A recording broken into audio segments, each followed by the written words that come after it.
হজরত সুলাইমান আলাইসাল্লাম তার সিংহাসনে বসে আকাশে উড়ছিলেন। তিনি যখন আকাশের উচ্চতায় পৌঁছাচ্ছিলেন তখন তার দৃষ্টি মাটির দিকে পড়ল। নিচে একটি সাপ চুপচাপ বসেছিল, আকুল দৃষ্টিতে তাকিয়েছিল।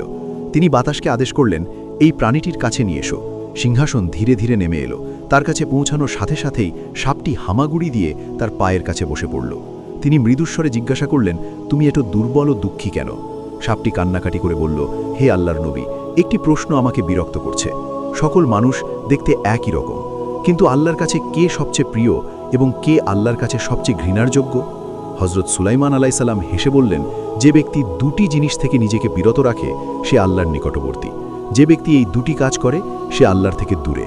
প্রথমত, অহংকার এড়িয়ে চলুন এবং সমস্ত প্রাণীর জন্য আপনার হৃদয়ে ভালোবাসা ও শান্তির আলো জ্বালান। দ্বিতীয়ত, যখন আপনার শক্তি থাকে তখন প্রতিশোধ নেবেন না, বরং আল্লাহর জন্য আল্লাহর সৃষ্টিকে ক্ষমা করুন। যদি তুমি কোনো ব্যক্তির মধ্যে এই দুটি গুণ দেখতে পাও তাহলে বুঝতে হবে যে সেই ব্যক্তি আল্লাহর প্রিয়। যদি তার মধ্যে এই দুটি গুণের অভাব থাকে তাহলে বুঝতে হবে যে সে আল্লাহর থেকে অনেক দূরে।